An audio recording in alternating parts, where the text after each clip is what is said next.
Salut à toutes et à tous, bienvenue sur l'Ultra Endurance Podcast. Je suis Guillaume Klein, athlète et coach Ultra Endurance et j'accompagne à distance des sportifs dans l'accomplissement de leurs différents projets sur les aspects de la nutrition, de l'entraînement, mais aussi de la préparation mentale. Et dans ce podcast, on aborde tous ces sujets. Je vous invite d'ailleurs à aller consulter le contenu que j'ai déjà publié. Peut-être vous trouverez des réponses à vos questions sur différents sujets. N'hésitez pas aussi à me faire parvenir des questions, des idées de sujets que vous souhaiteriez que je traite pour faire de ce podcast un outil constructif et participatif. Alors aujourd'hui, pour cette capsule, je vais évoquer un sujet où on me pose souvent cette question-là, c'est Guillaume, je suis sportif, j'ai du mal à régler mon poids, j'ai surtout du mal à régler ma satiété, j'ai beaucoup d'envie alimentaire, j'ai des craquages, etc., etc. Donc aujourd'hui, je vais vous expliquer un petit peu tout ça. J'avais rédigé un article il y a un petit moment maintenant que j'ai remis un petit peu au goût du jour sur mon site internet. Et donc je vais vous expliquer comment éviter et surtout comprendre pourquoi on a ces envies sucrées, ces envies alimentaires, ces craquages alimentaires, ces compensations qui nous viennent à travers les différents axes qu'on va pouvoir retrouver, que ce soit sur les facteurs alimentaires, émotionnels, mais aussi hygiène de vie. Et on va voir que tous ces facteurs, ils sont liés et ils font partie en quelque sorte d'un même cercle. Alors déjà, les facteurs alimentaires. Alors, je le répète souvent dans tous les podcasts, dans tous les articles que j'ai faits, dans toutes les vidéos, c'est dans l'assiette du quotidien que se construit la santé et la performance d'un sportif. Donc, grâce à une alimentation saine et équilibrée, avec des apports en macronutriments et micronutriments de qualité et en quantité suffisante et adaptée, on va pouvoir réguler le poids naturellement et sur le long terme. Simplement, il va falloir connaître certains rouages de l'équilibre, de l'énergie et de la satiété. Dans un premier temps, vraiment, il faudra se concentrer sur avoir une stabilité de sa glycémie pour éviter les effets yo-yo. Je donne un exemple, on a tous vécu cette expérience-là. On prend un petit déjeuner qui est beaucoup trop sucré le matin, pain blanc, confiture par exemple, et on se retrouve avec une grosse fringale à 10 heures. Et on va consommer avec le collègue à la machine à café une barre chocolatée ou une viennoiserie. Donc vraiment, ce qu'on veut au quotidien, c'est miser sur la qualité avec la consommation de glucides, de sucre à indice glycémique bas à modéré. Pour rappel, un IG élevé, c'est des glucides dont la digestion elle est rapide et qui vont fortement faire grimper la glycémie. Et à l'inverse, un IG bas, c'est un glucide dont la digestion elle est plus lente, plus diffuse et qui va moins influencer cette glycémie. Les IGO, on les retrouve principalement dans tout ce qui est sucre blanc, produits transformés, jus de fruits, soda, gâteaux, céréales soufflées du petit déjeuner, chips, gâteaux apéritifs, mais aussi tout ce qui est céréales très raffinées comme le riz blanc, les pâtes blanches, le pain blanc, etc. Donc on va donner la priorité à la consommation de glucides plutôt bas et donc on va les retrouver principalement dans les produits les plus bruts et les moins transformés, les fruits frais, les céréales plutôt complètes, les légumineuses, les légumes, etc., etc. Par contre, il faudra toujours réguler la quantité des portions. Je vous donne un exemple. C'est pas parce que vous consommez, si vous consommez une assiette de riz complet 3 fois plus importante que de riz blanc, l'impact sur la glycémie va être le même. On parle de charge glycémique. Donc les effets ils vont être aussi négatifs. Il faudra toujours ajuster ses apports et ça en fonction aussi de ses besoins individuels liés à notre dépense énergétique. Je vous donne un exemple. En ce moment, je suis en coupure. Donc j'ai réalisé ma dernière compétition là dimanche. Cette semaine, je ne fais pas de sport, je me laisse une semaine de récupération complète. Bien sûr, je vais marcher, etc., etc. Mais voilà, pas d'activité physique qui me demande une grosse dépense énergétique. Donc, je vais foncièrement réduire mes apports en glucides. Je touche très peu aux lipides, je ne touche pas aux protéines. Donc voilà, une journée de repos sans sport ou plusieurs journées de repos sans sport, on n'aura pas les mêmes besoins que si on a fait 3 heures de vélo ou 2 heures de course à pied par exemple. Donc, toujours à ajuster. Ce qu'on évitera aussi, c'est la prise de sucre seul de façon isolée. Ça a un fort impact sur la glycémie que des glucides ingérés au sein d'un repas complet. Voilà, une assiette de riz blanc ou de pâte blanche simple n'aura pas le même impact qu'une assiette de riz ou de pâtes composée de légumes, sources de protéines et de graisses de qualité.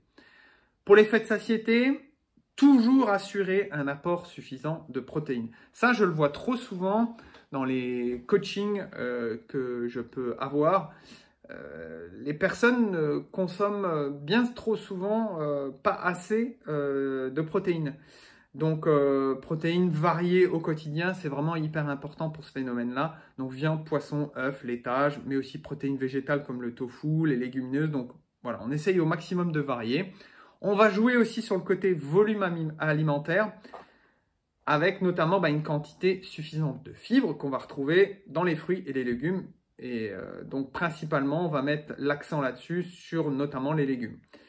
Pas faire l'impasse aussi sur les lipides, les apports en lipides, c'est très très important pour différentes raisons, pour le côté hormonal, etc.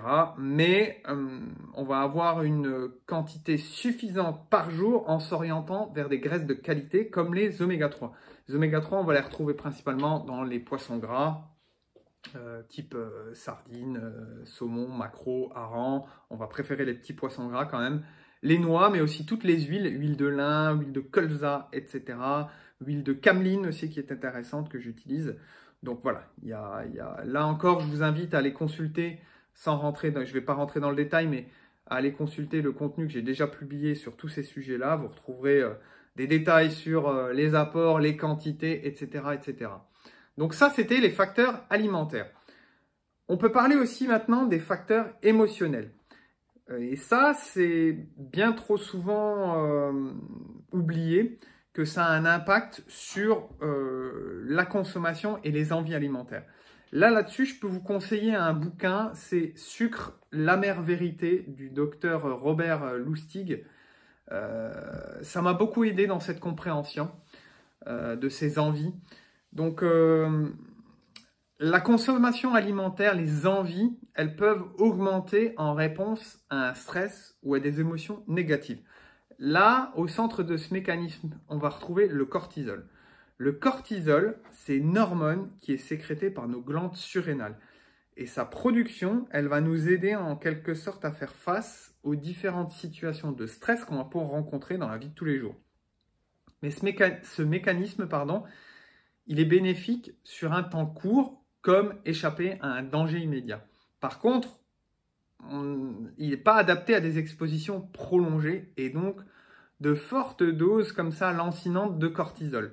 Et ça, aujourd'hui, on le retrouve malheureusement dans nos rythmes de vie modernes avec les différentes pressions et contraintes qu'on peut avoir, que ce soit sociales, familiales ou culturelles. Je vous donne un exemple. Le simple fait de stresser pour se rendre à son lieu de travail dans les embouteillages, ça va provoquer une sécrétion de cortisol. Les effets sur l'organisme, ils sont bien évidemment une augmentation de la consommation alimentaire avec une attirance pour des aliments qui vont être riches en énergie, notamment en sucre et en graisse. Ce phénomène, il résulte de la perturbation de l'équilibre de la glycémie, mais aussi pour engager un certain processus de réconfort en réponse au stress qu'on a subi. Donc vraiment au quotidien, il est primordial d'accorder une importance toute particulière à cette gestion émotionnelle pour éviter les envies et ses compensations. Donc on va limiter au maximum les situations stressantes, on va se créer un environnement et entourage de vie positif, mais aussi des routines qui vont favoriser la détente et la relaxation. Alors là, il y a tout un tas de techniques qu'on peut retrouver. Ça, c'est tout à chacun de trouver celle qui lui conviendra. Ça peut être méditation, yoga, la cohérence cardiaque avec les exercices de respiration que j'utilise beaucoup et que je trouve vraiment très intéressante. Donc ça, c'est à mettre en place dans le quotidien. On a vu les facteurs alimentaires, on a vu les facteurs au niveau de la gestion émotionnelle. Je vous ai dit avant les facteurs aussi au niveau de l'hygiène de vie. Et il y a quelque chose sur lequel où on peut jouer et c'est gratuit, c'est le sommeil. Et malheureusement, encore une fois, il y a une réduction du temps de sommeil lié à nos rythmes de vie modernes. Et ça entraîne diverses perturbations. Donc, on va avoir notamment une baisse de la production de leptine, qui est l'hormone de la satiété. Et parallèlement, une augmentation de la sécrétion de gréline, qui est l'hormone de la faim. Donc, vous voyez où je veux en venir. Et aussi une plus forte sécrétion de cortisol avec tous les effets négatifs qu'on a pu voir précédemment. Donc, vraiment, le sommeil, c'est quelque chose de très, très important.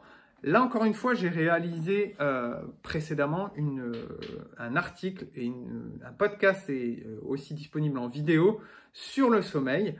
Mais globalement, voilà. Pour un sommeil de qualité, déjà une chambre adaptée avec une bonne literie, une bonne température d'environ 18 degrés, routine positive de sommeil avec des heures régulières de lever et de coucher, pas trop d'activités intenses et stressantes avant l'endormissement. On évite les écrans au minimum 1 heure avant le coucher et surtout on accorde un temps de sommeil suffisant. 7 à 9 heures par nuit pour un adulte, pour moi, ça me semble le minimum. Si on peut, dans sa journée, on fait des siestes courtes pour favoriser la régénération. Donc voilà, le sommeil, c'est vraiment, et voilà, je le répète, c'est gratuit en plus. Donc au-delà de ce facteur-là, sur les perturbations qu'il peut y avoir au niveau des compensations alimentaires, le sommeil, il régit aussi tout ce qui est santé, mais aussi récupération sportive. Donc c'est vraiment très très important. Nous, on a la chance, pour réguler ces compensations alimentaires, de faire l'activité physique, mais le sport, c'est vraiment aussi hyper bénéfique pour tous ces facteurs-là.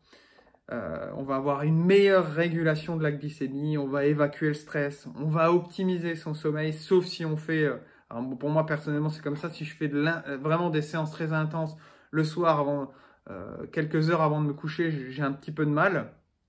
Mais voilà, ça c'est tout à chacun de trouver la bonne dose. Le sport va nous permettre aussi d'avoir des sécrétions hormonales du bien-être comme l'endorphine. On va améliorer sa confiance en soi. Donc en pratique, c'est vraiment constructif pour réguler tous ces facteurs-là. Donc ça, c'est un des rouages. Donc quand une personne vient me voir et me dit Guillaume, je suis sportif, voilà, mais malgré tout, j'ai des envies, des compensations alimentaires qui viennent, j'ai du mal à réguler mon poids, etc. Voilà, il n'y a pas que le sport qui va faire que, donc on a vu tout ça, c'est-à-dire qu'il y a les facteurs alimentaires, il y a les facteurs de gestion émotionnelle et il y a tous ces facteurs d'hygiène de vie. Donc tout est lié, voilà, avec toutes ces explications, on a vraiment pu voir que les craquages alimentaires et envies sucrées, les prises de poids, ils peuvent s'expliquer. Et tout ça, ça fait partie d'un même cercle.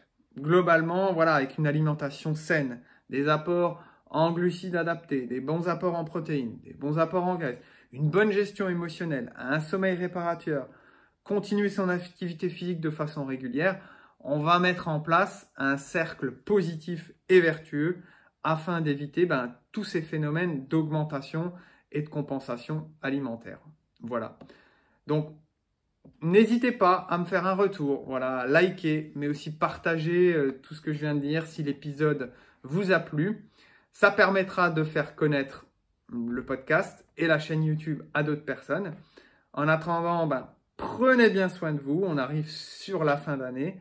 De nouvelles choses vont arriver. Je l'avais déjà précédemment dit, mais j'ai fait l'acquisition d'un nouveau matériel, donc je suis en train de l'apprivoiser. Voilà, j'ai la lampe, j'ai la caméra, j'ai le micro, etc.